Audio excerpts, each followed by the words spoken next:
Bueno, muy buenas tardes a todos. Seguimos entonces aquí en la práctica investigativa.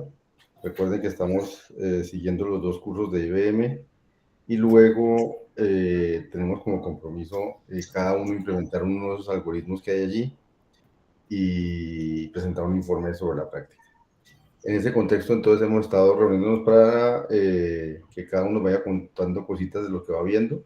Y hoy es el turno de Daniel y de Cristian para contarnos. Daniel sobre el Super Dense Coding, ¿cierto? Y Cristian sobre el DHSH Game. ¿De acuerdo? Entonces, empecemos con Daniel contándonos y después ya Juan Guillermo nos va ayudando con sus intervenciones a tener claras muchas. Entiendo. Entonces ya presento, bueno. Listo, Daniel, empecemos.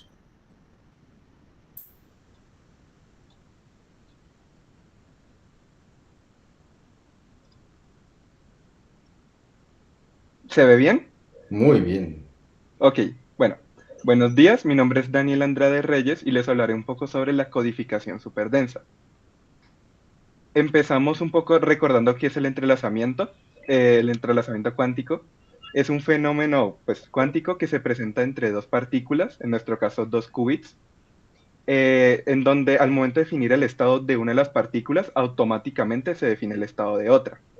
Para ejemplificarlo fácilmente, podemos decir que los clásicos Alice y Bob, pues digamos que esta es la caja A de Alice y la caja B de Bob, tienen una caja. Pueden estar separados por cualquier distancia y al momento que se abre la caja B, pues que es la analogía de medir el estado, o de medir la partícula en este caso, se rompe la superposición, al mismo tiempo se rompe el entrelazamiento y se define el estado de esta partícula.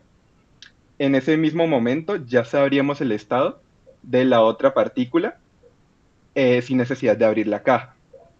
Entonces, en este caso tenemos el estado, podemos decir, rojo, y al mismo tiempo ya hacemos el estado de la otra partícula, que es el estado azul, por decir algo.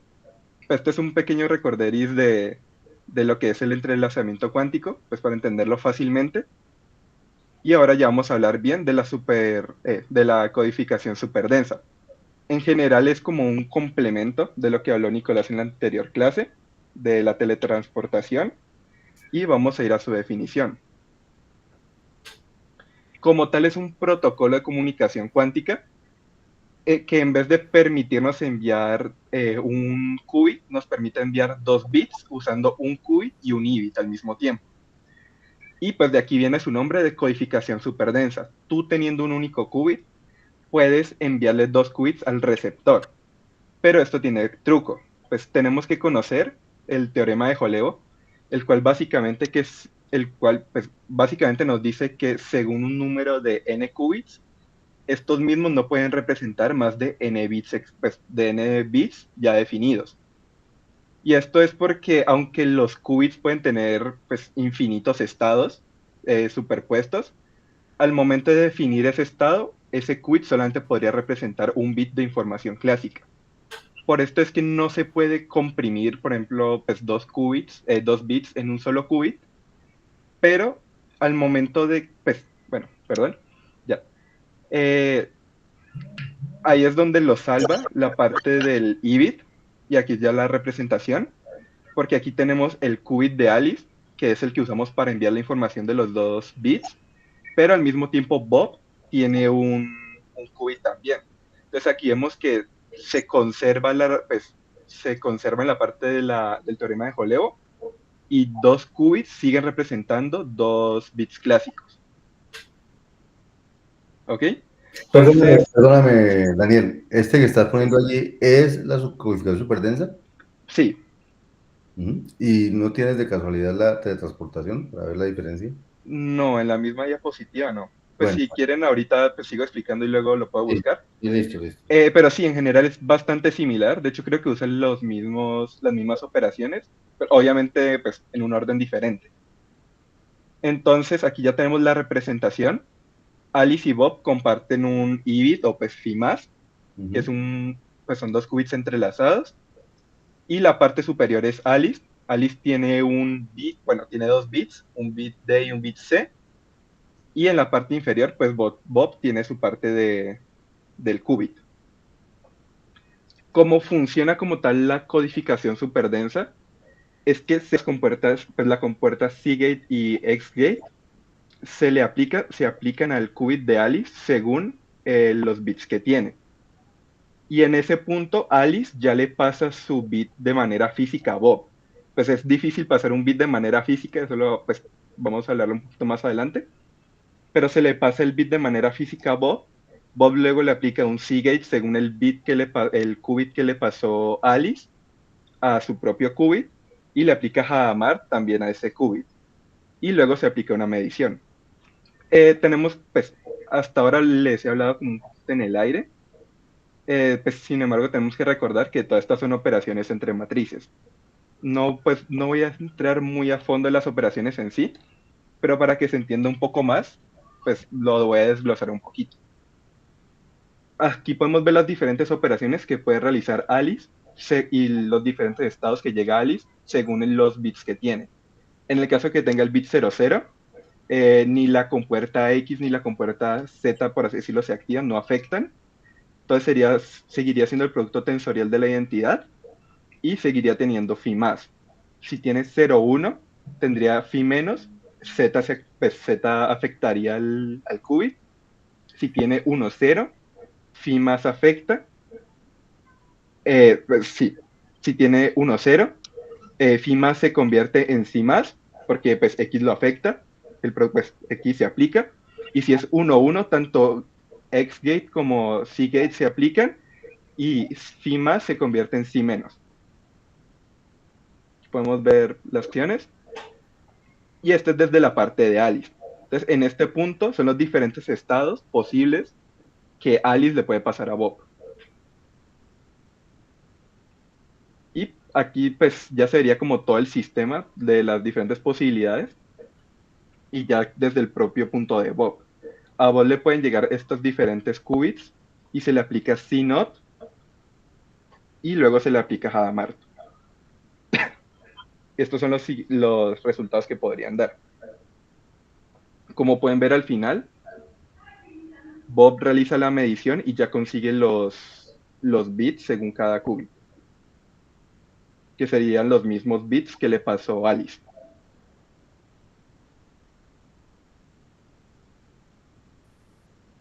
Sí, ok. ¿Ok?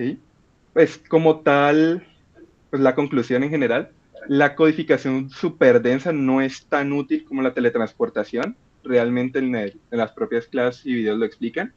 La codificación superdensa existe más como un ejercicio para primero poder demostrar que la información cuántica o los estados cuánticos pueden representar información clásica y también para representar como diferentes propiedades, tal vez el teorema de Holeo, entre otros. Sin embargo, por sí no es realmente útil, porque pues, es mucho más fácil comunicarse con información clásica que comunicarse directamente con estados cuánticos. Son mucho más difíciles de mantener y difíciles de mover. Entonces, en general, pues es como el complemento de la teletransportación y es más como un experimento. Muy bien, Daniel. ¿Tú podrías ahí, Nicolás, compartir las transparencias del... ¿Tú podrías abrirla en donde está el circuito de teletransportación? ¿De Yo las lo mandé ahí compartir ya? al grupo de WhatsApp. Oh, espere, verá si yo lo puedo... espere, verá. Eso, es en la página 14. Yo quiero ver las diferencias entre uno y el otro. Si pudiera poner los dos al lado, uno al lado del otro.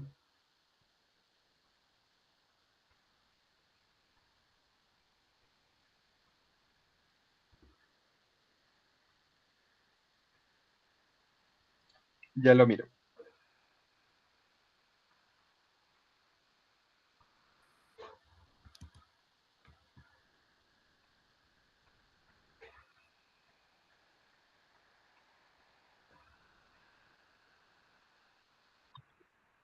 Pues yo también, como agregando algo mientras Daniel muestra, había visto como que la codificación superdensa es literalmente como lo inverso a la teleportación, porque en teleportación, a partir de 2 bits clásicos y un bit, transporta un qubit, ¿no? Entonces lo que se envía son los 2 bits clásicos.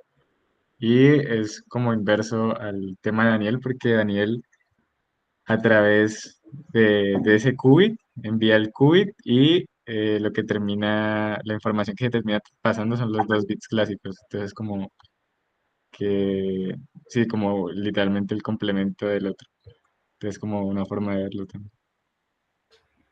Eh, Creo que se ve mejor cuando se muestran las dos gráficas. sí, me gustaría ver las dos juntas. ¿Sí va a poder, Daniel? Sí, ya. Eso. Ahí no sé si se vea también, pues no está tan bonito, pero ya. No, está bien. El de la izquierda, El de la izquierda es la codificación superdensa y el de la derecha, si no me equivoco, es la teletransportación. sí.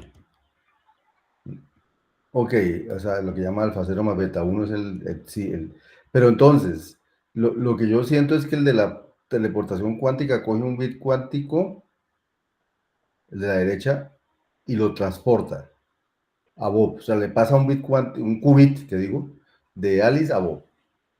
Mientras que en el otro lo que transporta son 2 bits clásicos. O Sí, sea, como tal, lo que se quiere llegar a hacer es que Bob tenga los mismos bits que tiene Alice, exacto, usando qubits, eso. Pero entonces pero la realmente no diferencia- tiene tanta utilidad.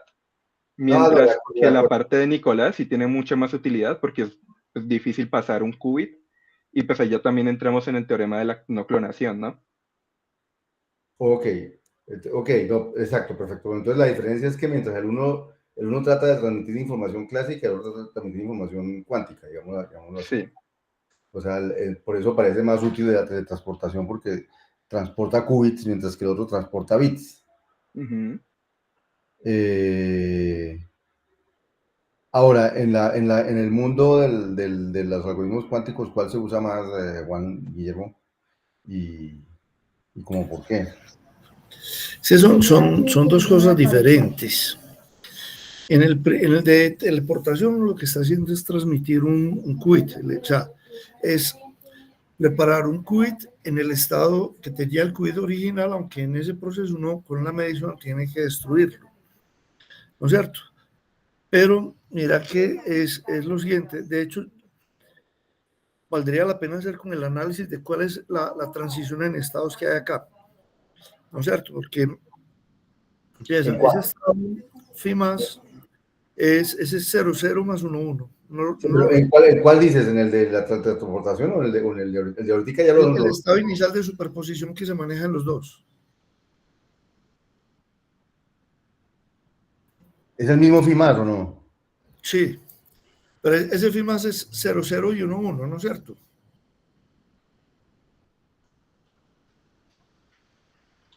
Sí, no, Es el phi más. eso, 00 más 11, exacto. No, no, no, no. ¿Cuál es el FIMAS? Este de Sí, aquí es phi más, este de aquí es phi menos, este es phi más y este es phi menos. Ok, ajá, ok. listo. Entonces, lo que va a pasar ahí es que dependiendo del valor que tengan los bits que se quieren enviar, porque ahí lo que hay son un par de compuertas controladas. ¿Eso qué quiere decir? Quiere decir que si ese bit es 0, él aplica no aplica la compuerta, y si es 1, sí aplica la compuerta, ¿cierto? Ok. Ujú. Entonces, básicamente, ¿qué es lo que están haciendo? Es, dependiendo del valor de los 2 bits que voy a enviar, tengo un estado que está en superposición, ¿no es cierto? Que es un estado que está en superposición porque estoy partiendo de un estado de entrelazamiento, ¿no es cierto? Entonces es una superposición igual entre 0,0 y 1,1. Luego lo que viene es la negación controlada. En la negación controlada, lo que hay es que para el componente 0 no pasa nada y para el componente 1 se hace la negación, ¿no es cierto?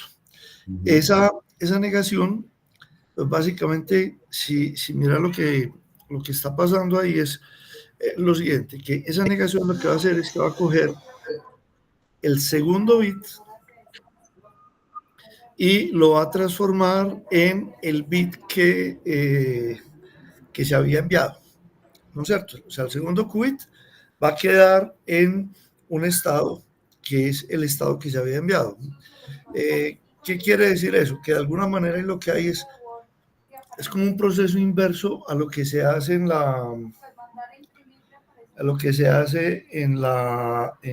teleportación. En la teleportación yo lo que hago es, tengo un par de qubits entrelazados,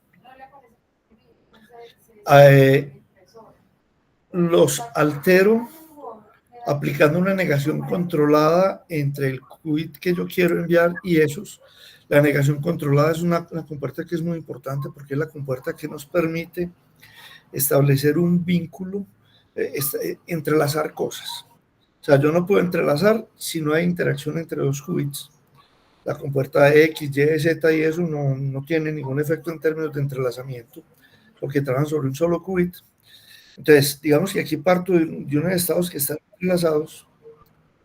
Esos estados los voy a transformar de tal manera que el qubit de la derecha, fíjate que es una constante, y el otro qubit es el que mantiene con el entrelazamiento, que es Hadamard. Y así, cuando aplico Hadamard, como Hadamard es su propia inversa, entonces recupero cuáles eran los valores iniciales de los qubits. Ok, sí, pero digamos, la pregunta mía es, entonces, estos dos algoritmos, o más bien el de teleportación cuántica, ¿aparece como un componente de muchos algoritmos? No, normalmente no. De hecho, este tema de la codificación superdensa, digamos que es muy útil para transmitir información clásica. Transmitir información clásica por canales cuánticos. Ok. Digamos, pero ¿se usa o no se usa? No se usa. Pues en algoritmos de los que yo he mirado no se utiliza. Ya. No se utiliza, por lo menos en el de Simon no se utiliza, en el de Gruber tampoco, en el de Shor tampoco, Deutsch-Jotza tampoco, ninguno de esos 5 se utiliza, que son los 5 como más comunes. Ok. ¿No es cierto? Bueno, ¿cómo se llama? Muchachos, ¿alguna inquietud para Daniel o para Samuel? La codificación superdensa no podría funcionar, por ejemplo, para protocolos de seguridad informática, ya que, pues, por ejemplo, si quiere enviar información en bits, o sea, esa única información solo se puede hacer entre los qubits entrelazados, o no sé si no funcionaría. En los protocolos de intercambio de claves normalmente lo que se hace es enviar estados cuánticos, porque hay una ventaja muy grande cuando yo envío estados cuánticos y es la siguiente, que el atacante que va a tratar de interceptar la comunicación no conoce en qué base estoy midiendo. En yo de entrada sé que yo quiero conocer los estados, mido en 0 y 1 y eso me funciona bien y no tengo ningún problema. ¿No es cierto? Entonces, en términos de seguridad, por lo menos en lo que yo veo así por encima, esa codificación superdensa no tiene ningún impacto en seguridad. Porque si hay un atacante, independiente de donde lo quieran poner, el atacante que yo ponga tiene acceso a toda la información. ¿No es cierto?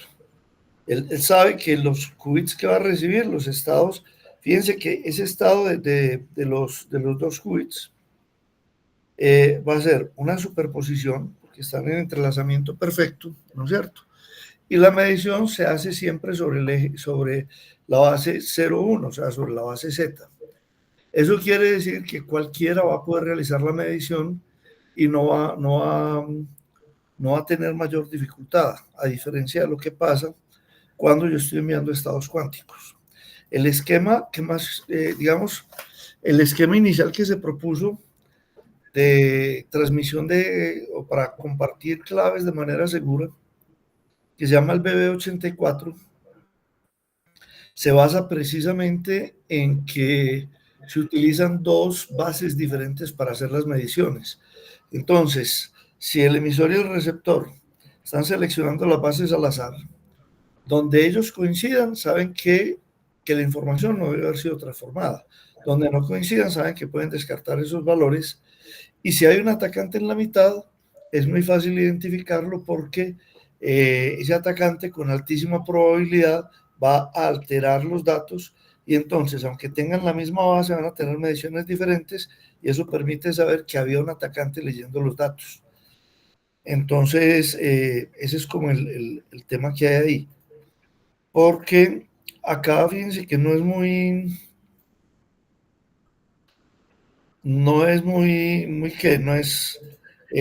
básicamente estamos transmitiendo información clásica. Y si yo transmito información clásica, recuerden algo que creo que una vez les dije, y es que toda la computación clásica es básicamente tener computación cuántica y superposición de estados. Y de hecho aquí básicamente lo que hay es que para ponerlos de hecho, miren lo siguiente. ¿Qué pasa? O sea, ¿cómo hago yo para poner dos qubits en superposición? En ese estado 00 que es el estado inicial. Para poner dos qubits en superposición, lo que tengo que hacer es Hadamard y la negación controlada. ¿No es cierto?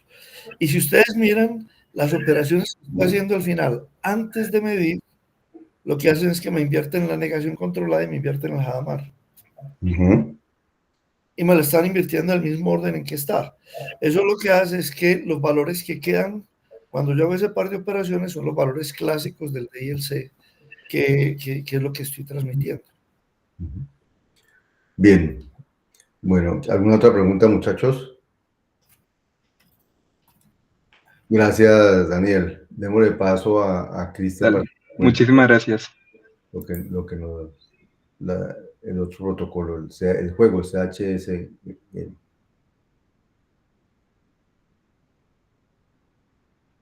¿Listo, Cristian? Tiene el micrófono, eso. Eso. Muy buenas tardes. Entonces yo voy a presentar me presento.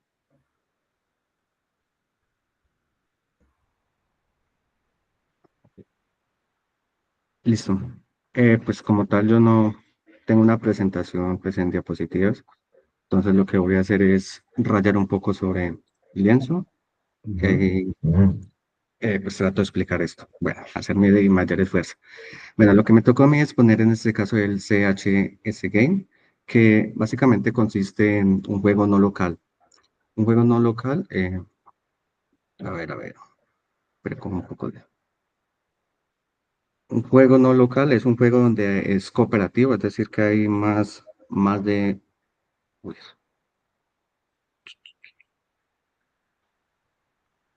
hay más de dos jugadores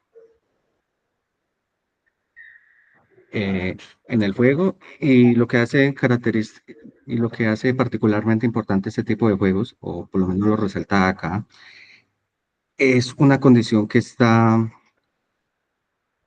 bueno, es un juego cooperativo de dos jugadores y lo que es lograr un particular gol o un particular objetivo, donde se caracteriza que ellos no tienen comunicación entre sí después de que empieza el juego. O, según dice la teoría, es que cuando llegue la comunicación, ya que acá prácticamente el juego ya se ha acabado, como que es algo tan inquebrantable esta parte después de que comience el juego, que la información viaja o se representa más rápido que la velocidad de la luz. Entonces, eso es una característica en particular de este juego.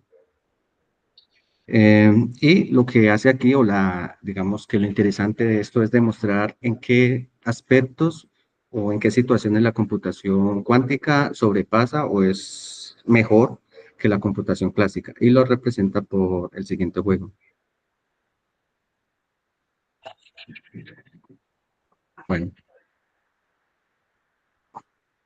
Bueno, el juego está representado en este caso.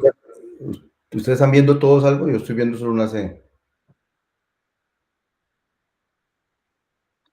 Yo sí estoy ¿Están viendo viendo? lo que él dijo. Yo también estoy viendo. Entonces, ¿yo por qué veo una C?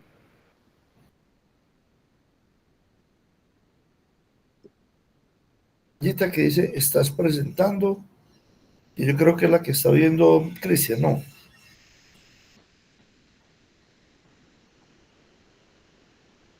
Listo, listo, ¿Ya? listo.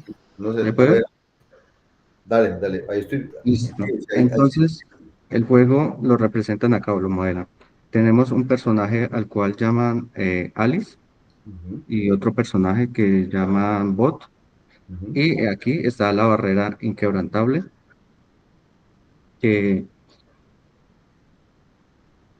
y acá hay una tercera persona que es el referí, que es el referí. Entonces, la estrategia del juego, ellos pueden, antes de que comience el juego, estos dos se pueden reunir y hablar entre ellos qué estrategia van a escoger para resolver el juego. Y esta estrategia se basa en el conocimientos que ellos se tengan sobre el sistema, sobre las reglas que el referí ha escogido. En este caso particular, bueno, a ver, ¿En qué consiste el juego, Cristian? sí, ya voy para allá. Esas son las reglas del juego prácticamente. Ujú. Entonces, este referí lo que va a hacer es enviarle una pregunta que lo van a denominar como X a A o a Alice, y otra pregunta al mismo tiempo que se la va a transmitir a, a bot, y ellos tienen que escoger una respuesta y devolvérsela, en forma lo llaman como B, y lo devuelve y lo llama como A. Listo. El referí, después de que comience el juego, estos dos, como ya le he dicho, no tienen comunicación algunas y se tiene que tomar la decisión basada en la estrategia que tuvieron previo antes del juego. Y el referee es el único de ver las respuestas de los dos y según con las reglas que él ha definido, pues comprobar si ganó o perdió. En este caso tenemos la definición de X y de Y, que está refiriendo a la pregunta que le envía A y a la pregunta que le envía B. Y tenemos a A y a B, que son las respectivas respuestas, tanto de X para A, que responde Alice, y el de B, que responde Bot. Eso se está en el dominio de los números, que en este caso son binarios, 0 o 1. Y las reglas que el determina, o bueno, las preguntas, ¿no? Las preguntas las hace en forma de 0 y 1, y son estas cuatro posibilidades: 0,0, 0,1, 1,2, 1,1, como las combinaciones de 2 a la 2. Y pues también tiene la particularidad de que la probabilidad es distribuida entre iguales. Ahora, la regla para ganar el juego es la siguiente. Sí, bueno, dibujar un poco mejor. Entonces, bueno, creo que esto que representa una operación XOR binaria es igual a la pregunta que se le envía a A y la operación AND binaria con Y. Vemos que esto son básicamente las condiciones del juego.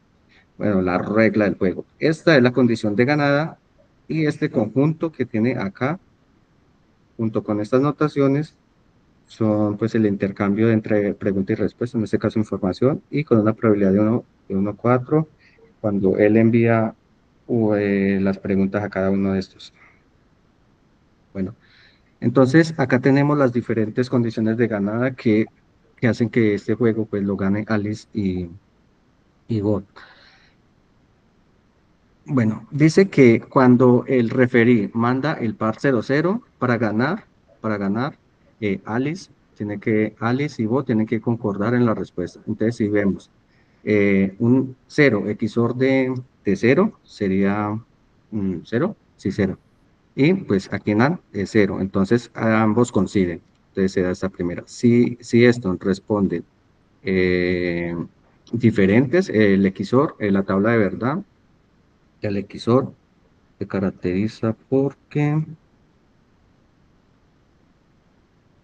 bueno, YZ 0000011011. Bueno, la XOR es cuando todos dos, bueno, es 1, cuando todos dos son iguales las entradas, al contrario, Al contrario, sí. 0, 0, 1, 1. Ujú, Listo. Esta es la tabla de verdad de la operación XOR, ujú. esta operación binaria. Entonces, aquí lo que representa es las diferentes posibilidades. Aquí, este 0, 1 entra acá y da, entonces, XOR, esto da 1,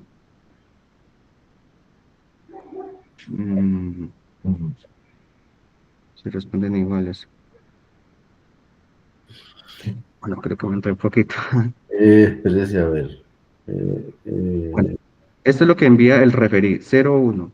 Entonces, 0, 1 tiene que dar 0, y si son Cero, iguales, da 0. Entonces, sí está bien acá, con estas condiciones. Las exacto, exacto. condiciones se cumplen. Y acá, el 1, 1, entonces, acá es XOR de estos dos, como es XOR 1, 1, entonces el AND debe ser 1,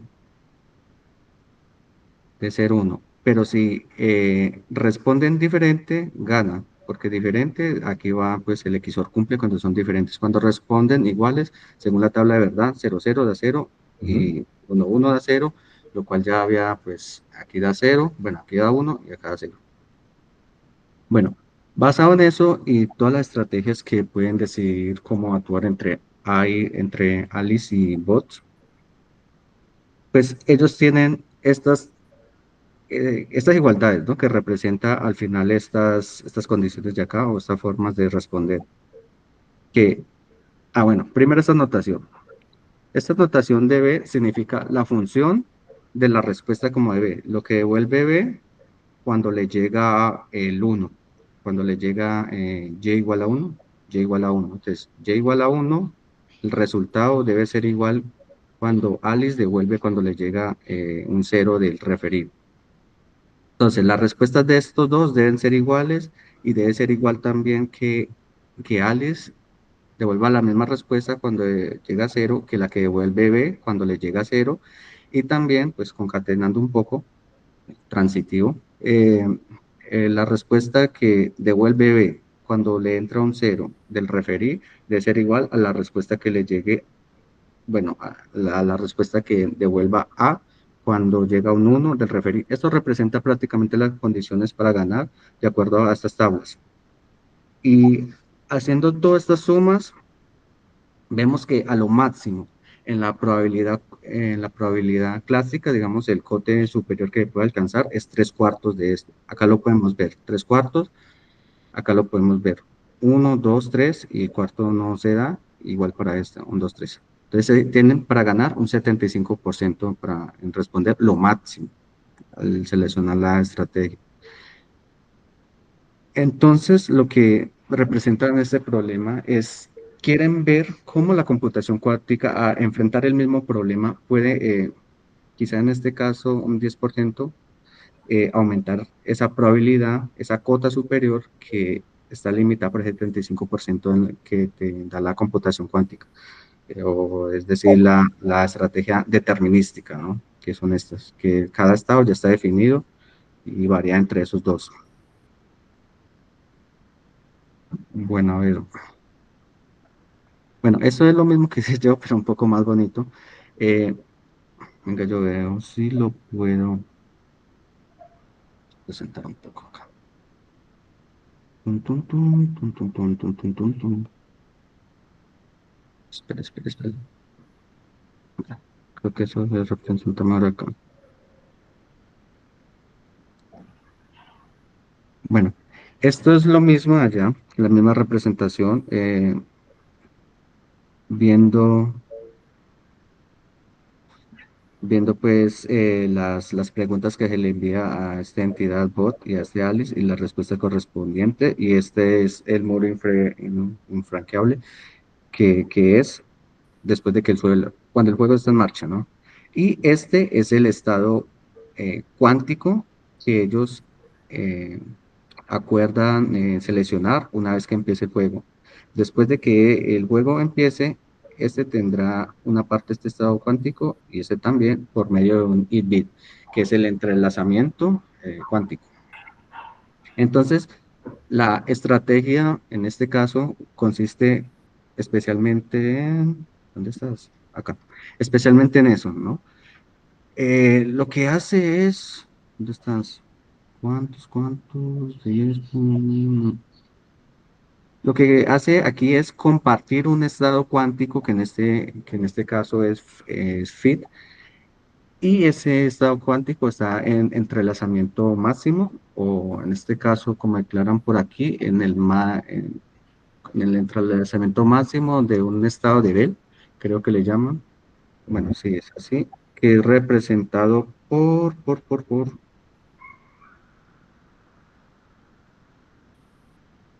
representado por, bueno, no lo veo. FIMAS. Sí, phi más, que es 1 raíz de 2 de Brad 0 más Brad 1. Bueno, es 0, 0, 1, 1. Entonces, bueno, entonces lo que hacen acá después de eso, ellos ya tienen esa estrategia. Acordaron en compartir un estado cuántico, y cada estado cuántico, pues cada uno lo tiene, y con eso va a responder después de que empiece el juego. Después de eso, ellos no se vuelven a comunicar entre sí. Entonces, aprovechando ese entrelazamiento cuántico, aquí quieren demostrar, pues, qué tanta mejora el algoritmo o la optimización. Bueno, lo que hacen aquí primero es definir un vector de estado phi, teta, que lo que va a hacer este teta es asociar un número real. Lo que va a hacer prácticamente es, a un estado particular, representarlo o hacer una rotación sobre este ángulo de ese número, de este estado. No, ya no sobre las bases estándar, que en este caso sería 0 y 1, sino rotarlo. ¿Y por qué rotarlo? Porque al rotar estamos buscando los mejores ángulos que me permita aumentar esta probabilidad para, bueno, aumentar, sí, la mejor probabilidad de selección para ganar el juego. En este caso, lo que hace esa rotación es esto. Ellos tienen acá, supongamos que, a ver, estas son las bases estándares, el BRAT 1 y el BRAT 0. ¿Dónde está el BRAT 0? Está por acá 0. Lo que hacen es rotar, esto es el estándar, es donde se acomodan, digamos, los números complejos o los números o los vectores que representan esos estados. Y lo que hacen aquí es transformar eso, rotarlo con esa ecuación, y representarlo en unos nuevos ángulos, que es lo que hace esta fórmula. ¿Dónde está? ¿Dónde estás? Esta fórmula. Está representado un bit, ya sea el de Bot o el de Alice, y empieza a determinar el vector de estados en cada uno de estos ángulos. Por ejemplo, este corresponde al Brad 0, que corresponde al eje vertical, este al eje horizontal cuando es pi medios. Ahí se puede ver la ortogonalidad, y aquí pues el vector de estados hacia 45 grados o pi cuartos, y este va hacia el contrario, bueno, hacia el otro lado, en igual inclinación. Ahora lo que hacen, y esto es como una pregunta que me gustaría hacerle al profesor Guillermo, es cómo seleccionan o determinan estos ángulos en el cual encuentra la mayor probabilidad para hacer la medición. Entonces eso sí no lo pude pues entender casi. Me pareció aquí, creo, muy, muy arbitrario. Listo, después acá hicieron una especie de como de un producto interno entre estos dos vectores de estados, tanto de Alice y de Bot, que pues se particulariza porque se ha movido un ángulo alfa del vector original, un ángulo beta del vector original, y después de hacer un tratamiento matemático, unas identidades trigonométricas, llegaron aquí a esta fórmula donde dice que el coseno, la representación entre ellos, bueno, este producto punto tiene que ser prácticamente con la diferencia entre sus ángulos. El coseno es la diferencia entre los ángulos. Esto igual, esto es, aquí, según entiendo, es el producto tensorial entre los dos estados, que en este caso serían ortonormales, ortogonales, producto punto con la cuestión del entrelazamiento para que dé esa probabilidad, según pues puedo entender. Luego, dicen, para hacer esa transformación, ellos proponen o dan una matriz unitaria para cada ángulo que se piensa mover, y que está pues determinado con esto. Aquí lo que hace es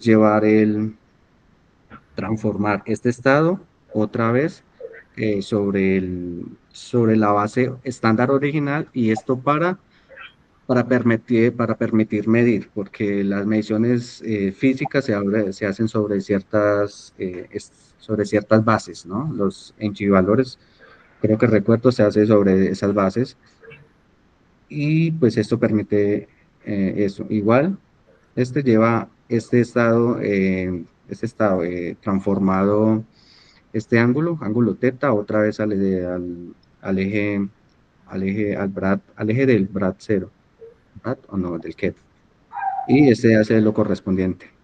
Esta matriz es una matriz de transformación que se aplica sobre ese estado para hacer eso. Lo mismo acá determina que evidentemente o comprueba que ese producto interno de acero, lo cual pues indica que está ortogonalmente. Lo mismo acá hacen, pues comprueba que esto es una matriz de identidad, lo que permite, según investigué, que el vector o la medida del vector sea, que no se altere cuando se le hacen estas modificaciones, estas operaciones, y que es permitir que sea reversible. Bueno, esta matriz aquí están mostrando que es prácticamente lo mismo que es una matriz de transformación en un plano 2D, y eso es lo que representa.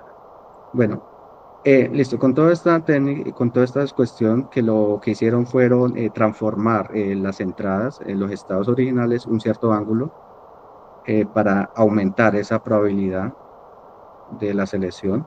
Ahora sí aplican ello. Bueno, eso es lo que le decía.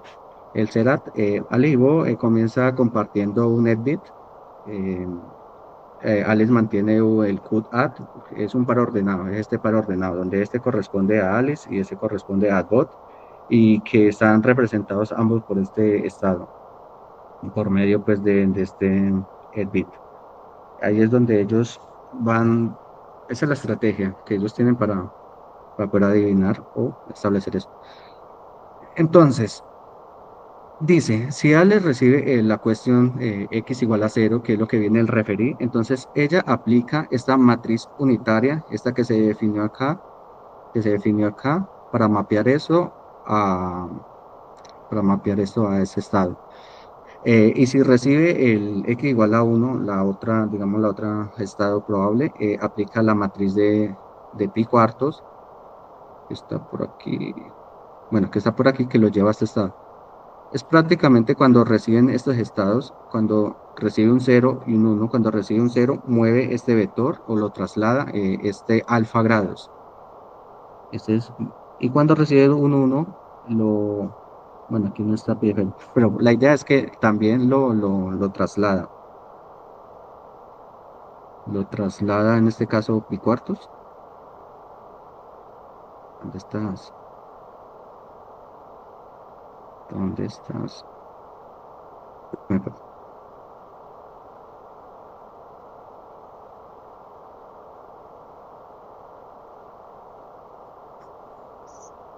¿Dónde iba? Acá.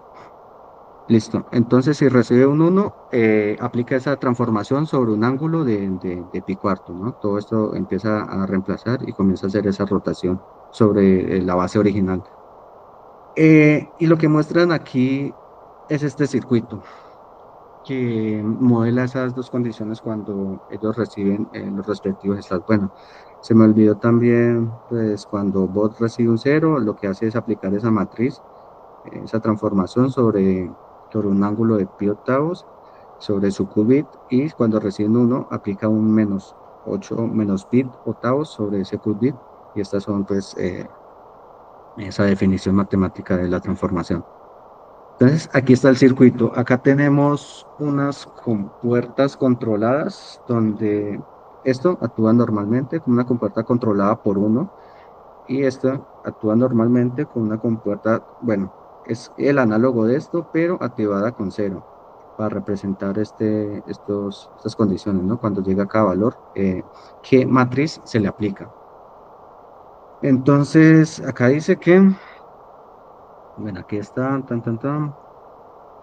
Esto sí lo voy a leer literalmente, ahí abro comillas y dice, esto denota los diferentes tipos de compuertas controladas donde la operación que es controlada es puesta a cero más que una. Bueno, eso está hablando de esta, ¿no? Que cuando llega un cero, entonces empieza sobre, en este caso, sobre lo que es bot es el de abajo, le aplica a bot esta operación cuando llega un cero. Y cuando llega un uno, le aplica a bot esta operación que representa esto. Cuando y llega a cero, entonces se le aplica esta operación, y cuando llega un uno, se aplica esta operación.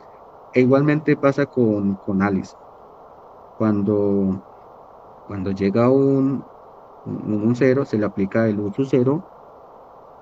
Bueno, creo que el de Alice era abajo. Bueno, se le aplica un cero, y cuando llega un uno, se le aplica esa operación. Y esa es la idea que modela esas compuertas, ese circuito cuántico. Em, Aquí explica eso y listo. Y esta última parte es ya es lo que yo le hablaba sobre la medición sobre los ejes básicos, el BRAD 0 y el BRAD 1. Bueno, acá hace un análisis de lo que prácticamente es lo análogo de lo clásico, cuando hacen esta combinatoria de estados para determinar la probabilidad de cada una de las respuestas según pues sean las preguntas que se le envía el referí. El caso 1, cuando X y Y vale 0 y 0.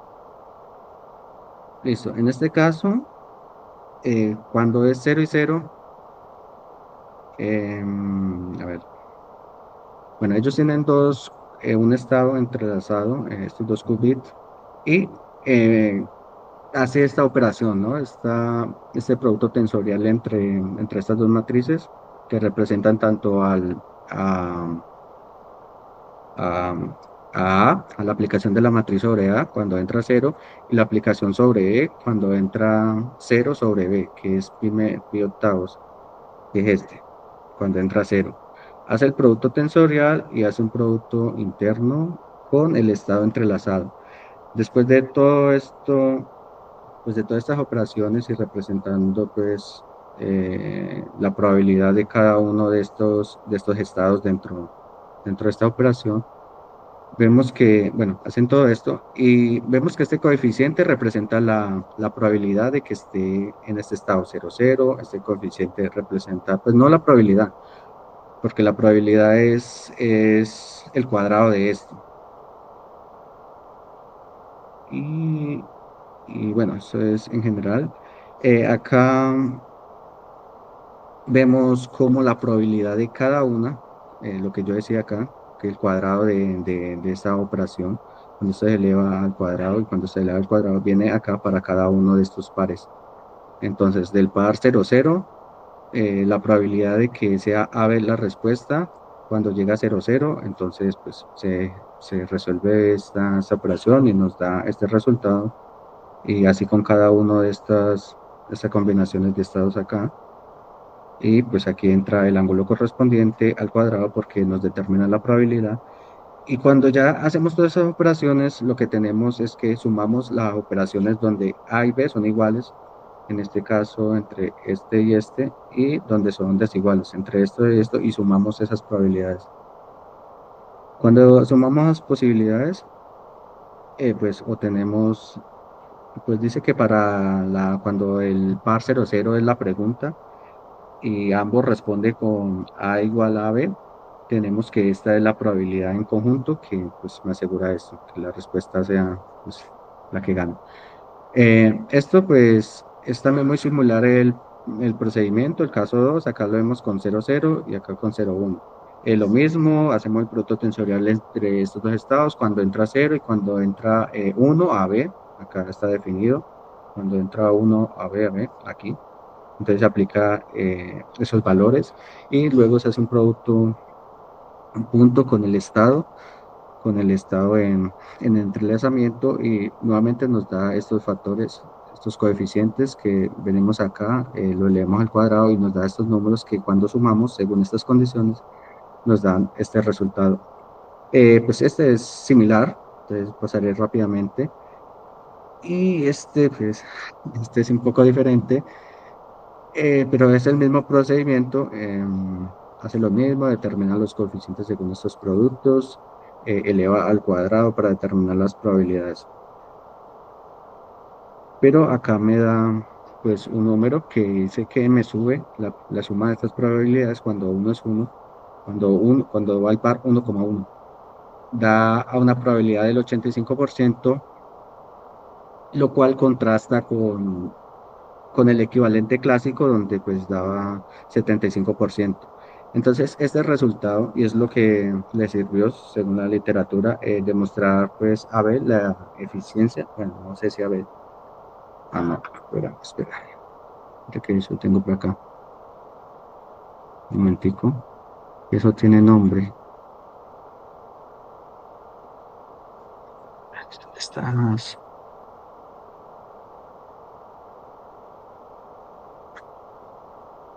Bueno, eso tenía un nombre donde decía que el S, el valor absoluto de S, era menor a 2 y el valor del S clásico y el valor absoluto del S cuántico era igual a 2 por raíz de 2. Eso era la condición de quién, de Heitor, no lo recuerdo bien.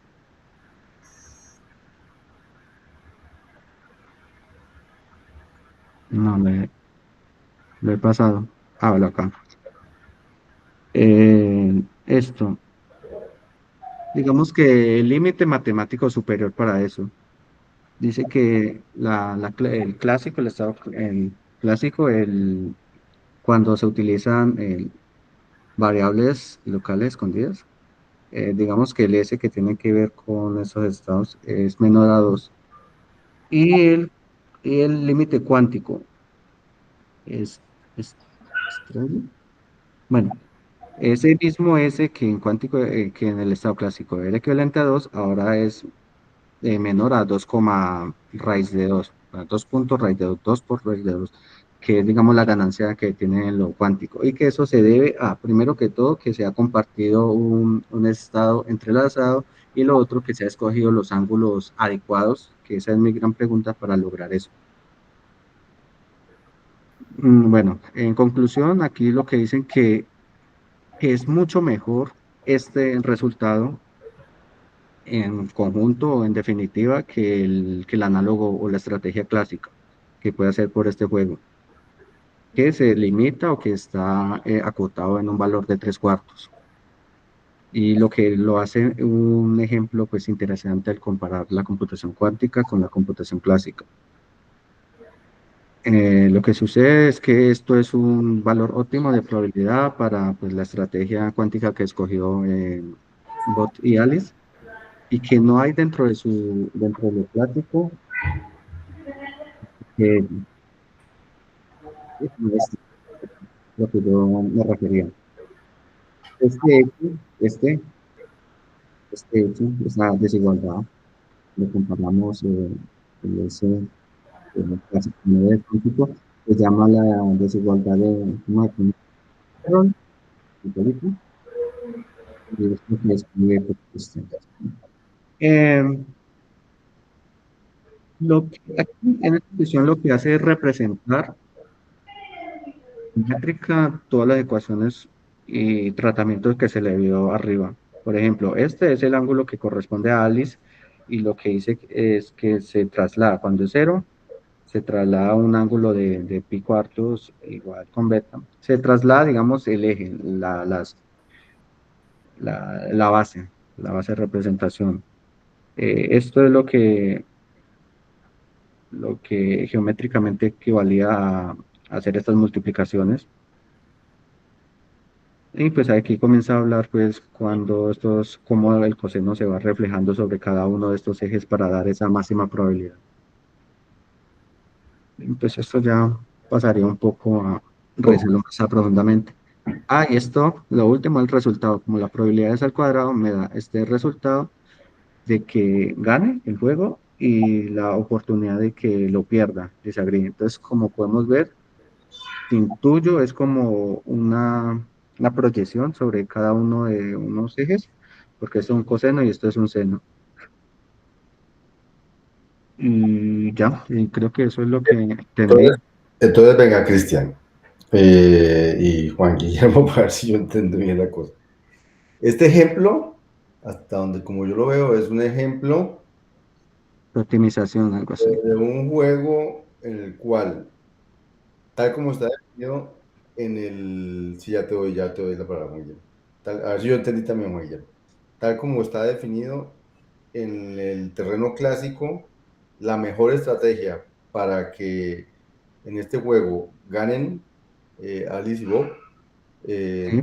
da de probabilidad 3/4, mientras Tres que cuartos. cuando usa una estrategia, digamos, comandada por ser Cuántica, cuántico, la probabilidad es un poquito más grande. 85.3%. Mostraron fue que una ganancia, o sea, que con lo cuántico podríamos tener una estrategia con más probabilidad de ganar que si no tuviéramos lo cuántico.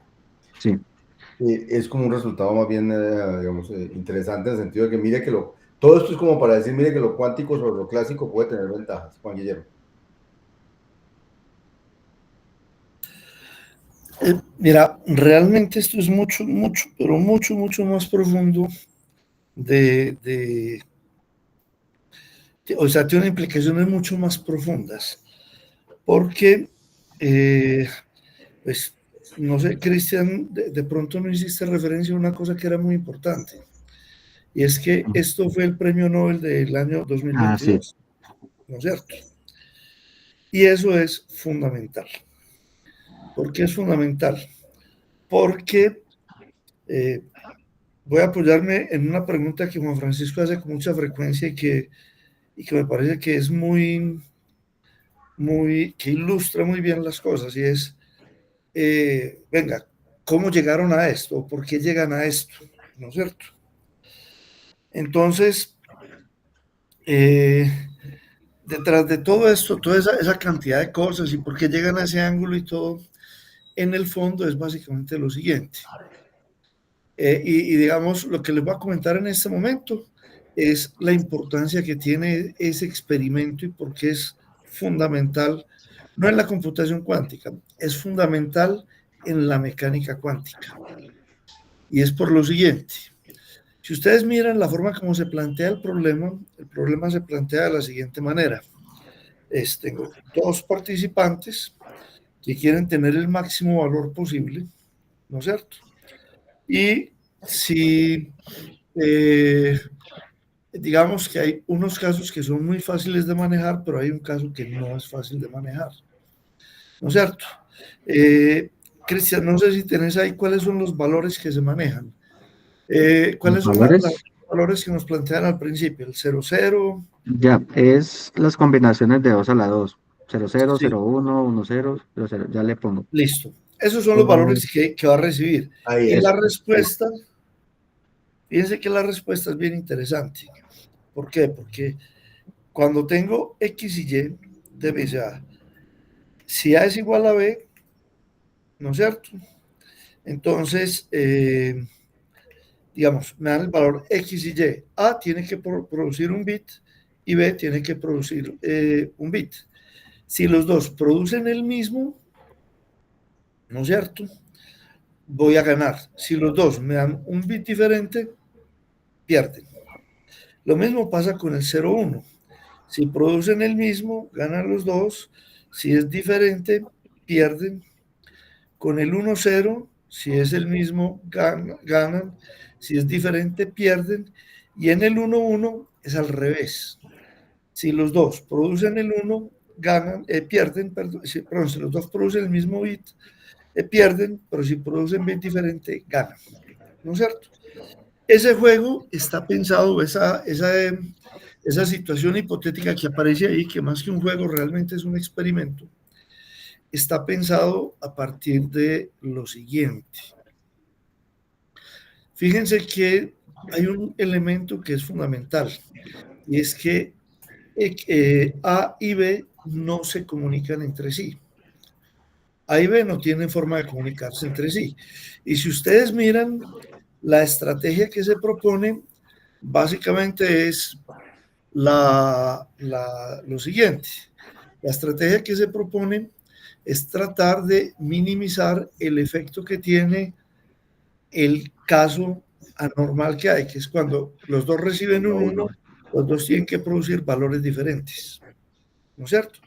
Y ese producir valores diferentes tiene una cosa que es la siguiente. No es que A produzca el 1 y B el 0, sino que si A produce el 1, B tiene que producir 0, y si B produce el 0, el A tiene que producir el 1, ¿no es cierto? Entonces, si yo tengo una situación en la que tengo dos elementos que no se pueden comunicar entre sí, yo les doy ese bit y ellos me responden con eso, pues hay una estrategia que permite tener la máxima probabilidad, digamos, de manera clásica. ¿Cuál es esa estrategia? ¿No es cierto? La estrategia clásica es más o menos como lo siguiente. Si A, cuando recibe un 0, emite un 0, ¿no es cierto? Si A cuando recibe un 0 emite un 0 y B cuando recibe un 0 emite un 0, ¿qué va a pasar? Que cuando es 0, bueno, vamos a decir, si A y B siempre responden 0, ¿no es cierto? Eso. Si A y B, si los dos recibieron 0, los dos están respondiendo 0, ¿no es cierto? Si A recibe 0 y B recibe 1, los dos van a responder 0, también ganan. Si A recibe 1 y B recibe 0, los dos van a responder 1, los dos ganan. El problema es cuando A recibe 1 y B recibe 1, que los dos estarían respondiendo 0 y pierden. Eso me da lo siguiente, que si los valores que me están generando son son tomados de una distribución uniforme, eso quiere decir que en promedio yo acertaría en 3 de 4 casos, o sea, 75%, ¿no es cierto? ¿Qué es la pregunta que tratan de resolver con este juego? Y por eso digo que es demasiado profundo. Este experimento es el experimento que permite demostrar que efectivamente el entrelazamiento cuántico existe y que el resultado de la medición es un resultado aleatorio, ¿no es cierto? Entonces miren que eso va a tener muchas implicaciones. De hecho, el resultado de este experimento, cuando, digamos, lo empecemos a asimilar y lo podamos entender, va a tener un montón de implicaciones. ¿Por qué? Porque la propuesta que aparece ahí cuando diseñaron este experimento era la siguiente. Sí, y es un sí gigantesco, si las propiedades cuánticas, los principios de la mecánica cuántica son válidos, en particular, si existe el entrelazamiento cuántico y si el resultado de la medición es aleatorio, se pueden utilizar esas propiedades para obtener una probabilidad de ganar que sea superior a 0.75. Por eso la pregunta que hacía Cristian, que es totalmente válida, ¿por qué diablos se escogen esos ángulos y todo eso?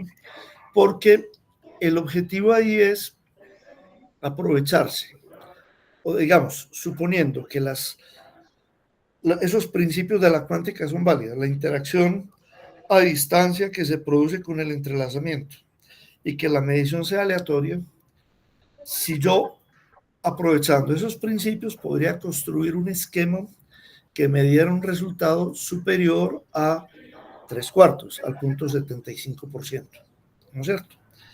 Al 75%, perdón. Entonces, lo que hicieron fue lo siguiente.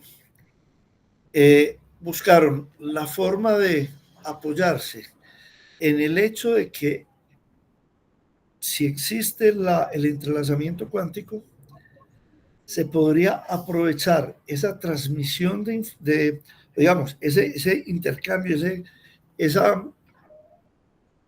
esa correlación fuerte de estados para lograr tener una probabilidad de éxito mayor que la que da el mundo clásico.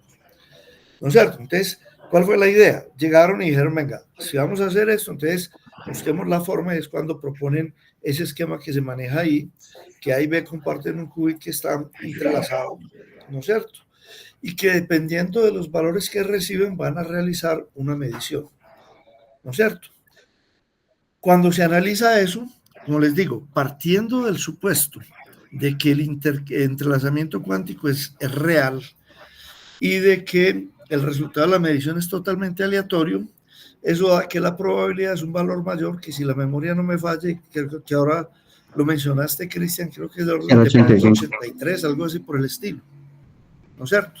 Aquí está esto, 0.853. Listo. Entonces, ese 0.853, que es lo que, si existiera el entrelazamiento cuántico y la medición fuera aleatoria, es el valor que se deberían tener. ¿Por qué es importante esto?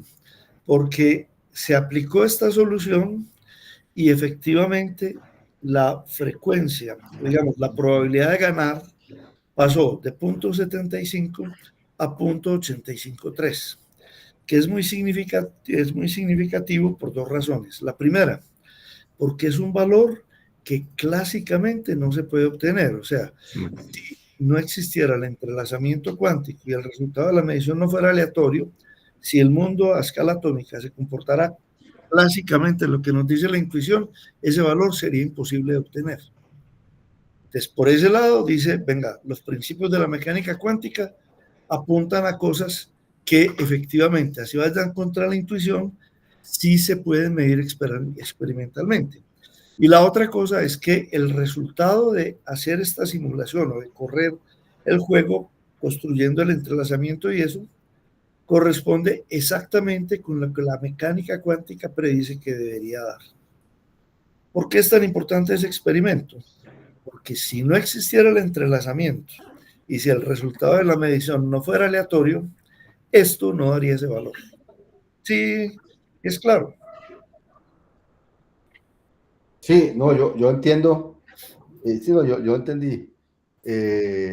O sea, esta es una demostración de que lo cuántico nos permite hacer cosas que no nos permite hacer lo clásico. Sí, pero va un poquito más allá en el sentido de que no es que lo cuántico nos permita hacer cosas que no nos permite hacer lo clásico, sino que es una interpretación perfectamente válida, pero es más fuerte la interpretación en el otro sentido. Y es, si los principios de la mecánica cuántica no fueran válidos, no podríamos tener este resultado.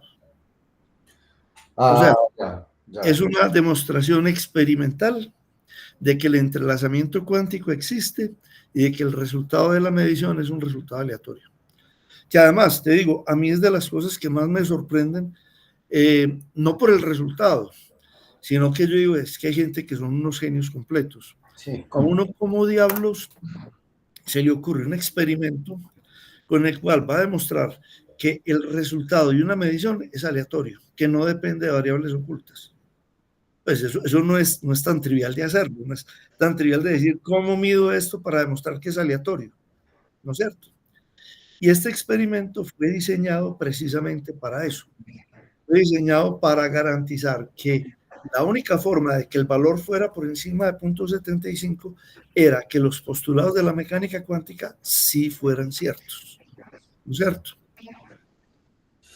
Entonces, bueno, por eso es que el resultado es súper fuerte. Y entonces, Cristian, si analizas un poquito la forma como se escogen los ángulos se escogen precisamente para que, como hay entrelazamiento y el resultado de la medición es aleatorio, para que el resultado de la medición coincida, digamos, con mayor probabilidad cuando tengo el 1 y el 1, que es lo que no puedo manejar en el mundo clásico, ¿no es cierto? Pero fíjense que es bien interesante porque el resultado uno lo puede analizar matemáticamente y eso, pero es lo que les decía, es un resultado muy profundo porque es una verificación experimental de esos principios de la mecánica cuántica que aparentemente van contra la intuición y todo ese tipo de cosas, pues efectivamente se dan porque si no, esto no se podría dar en el mundo real. ¿Cualquier otra combinación de ángulos da una probabilidad inferior? Sí, buscando la configuración de La ángulos configuración de ángulos óptima, pues. que maximice La la probabilidad. probabilidad de que el resultado sea válido. Ah, cosa. Eso, de hecho, esos son los dos principios para maximizar eso.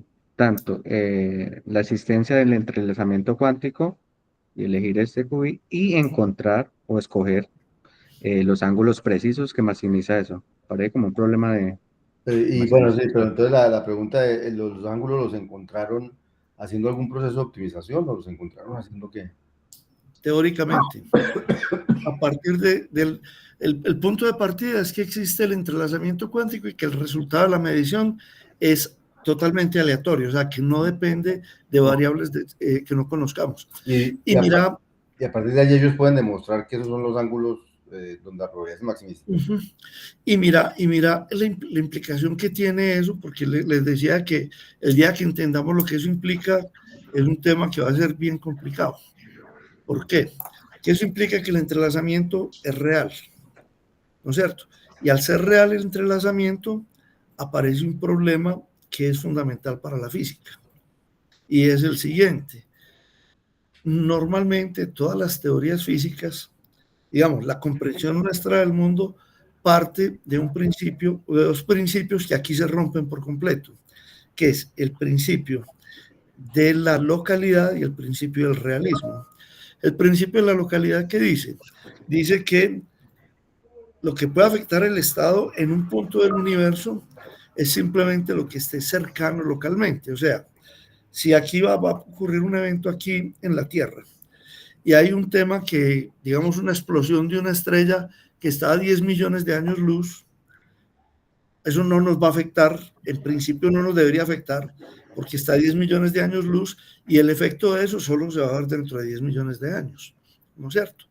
Pero cuando aparece el entrelazamiento, quiere decir que si hay partículas, qubits, que estén entrelazados, una cosa que esté pasando remotamente puede tener impacto acá y rompe el principio de la localidad. Impacto inmediato. Sí. Y lo otro, que es el del realismo, es todavía mucho más complicado, porque el del realismo básicamente lo que dice es que el resultado de una medición cuántica es totalmente aleatorio, ¿no es cierto? Entonces, cuando nosotros hablamos del principio del realismo sobre el que se construye la física y todo eso, hay una realidad y yo lo que estoy tratando es de medir esa realidad, de identificar esa realidad que existe ahí, ¿no es cierto? Y lo que me dice este resultado, como el resultado de la medición es aleatorio, me dice que la realidad no existe hasta que no se produzca un proceso de medición. O sea que realmente no es que haya una realidad que yo vaya a conocer, sino que en el momento que hay una interacción que se materialice mediante una medición, esa realidad aparece. ¿Sí? Ya. Entonces, eso tiene unas implicaciones filosóficas gigantescas. Me suena como a Berkeley, era un filósofo del modernismo, que era eso, que la realidad era prácticamente construida, ¿no? Y es Fíjate que son muchos los físicos que parten de eso y muchas de las investigaciones actuales en un tema que es muy, aparentemente es esotérico, pero que es fundamental, y es cómo funciona, o sea, cómo aparece la conciencia y qué relación hay entre la conciencia y las mediciones. Es un tema que se está trabajando mucho y por eso es tan importante una cosa que es que en este momento todavía no tenemos una interpretación clara de qué quiere decir eso, o sea, cuáles son las implicaciones de esos temas de lo que nos da los resultados de la mecánica cuántica. Como les decía, esto ni siquiera tiene que ver con computación, tiene que ver con principios de la mecánica cuántica. Gustavo levantó la mano. O sea, porque la alternativa, o sea, está de que listo, apenas no hay nada determinado hasta que yo mida, pero la alternativa de esa interpretación es que eso de algún modo está allí, solo que yo no lo conozco, pero hay unas variables ocultas que ya han determinado el orden, o sea, que este va a ser 0 y este va a ser 1, pero lo que demuestra esto es que no hay variables ocultas, de que definitivamente No hay nada, Exacto. no es como que no lo haya medido y solamente estoy esperando a medirlo para darme cuenta. Es que de Mira, verdad no está establecido. exactamente, o sea, eso lo que implica es lo siguiente, mira, en la física clásica, que se utilizan aproximaciones estadísticas, las aproximaciones estadísticas se utilizan porque es muy difícil poder tener información de todas las variables que influyen en un fenómeno, ¿cierto? De hecho, si uno mira las leyes de la mecánica cuántica, de la mecánica clásica o la física clásica, donde todo es invertible, tirar una moneda al aire, en principio, si yo conociera toda la información de cómo está distribuida la masa, cuál es la temperatura del aire, cuál es la velocidad del viento, cuál es el ángulo inicial en que se lanzó la moneda y todo ese tipo de cosas, se podría llegar a predecirla. Y simplemente utilizamos una aproximación estadística porque no tenemos toda la información, o sea, porque hay unas variables ocultas que no las tenemos. Y este resultado lo que demuestra, al dar lo que predicen esos principios de la mecánica cuántica, es que el resultado de la medición no es el resultado de que hay unas variables que yo no conozco y por eso para mí me parece aleatorio, sino que efectivamente es un proceso netamente aleatorio, que eso se incluye en los argumentos, cómo se construye el experimento, cómo se construye, cómo se calcula el ángulo y todo eso, es partiendo precisamente de que el resultado experimental es totalmente aleatorio. Bueno, muchas gracias, se nos acabó el tiempo realmente. Muy interesante, aquí ya empezamos a filosofar también. Gracias a todos. Para la próxima reunión dentro de 15 días, entonces teníamos, Nicolás, tenemos, para la próxima reunión tenemos a Emily que nos va a contar que habíamos dicho Emily, sobre el modelo de computación por consultas. Sí. Y ¿quién nos va a hablar del algoritmo de 8? Yo, profe. Sara. ¿Y quién nos va a hablar del algoritmo de Dodge-Chota? Yo, profesor. Samuel. Listo. Entonces quedamos ahí para la próxima clase, para la próxima reunión nuestra, esas tres experimentos. Mientras tanto siguen avanzando sus cursitos y sus cosas, ¿cierto? Muchas gracias. Sara y Gustavo. No, profe, se me fue la mano. Bueno, listo. ¿Y Gustavo? Profe, si podemos revisarlo.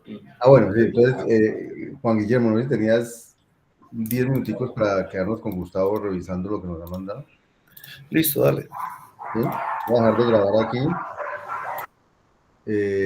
Muchachos, entonces, vamos a quedar con Gustavo.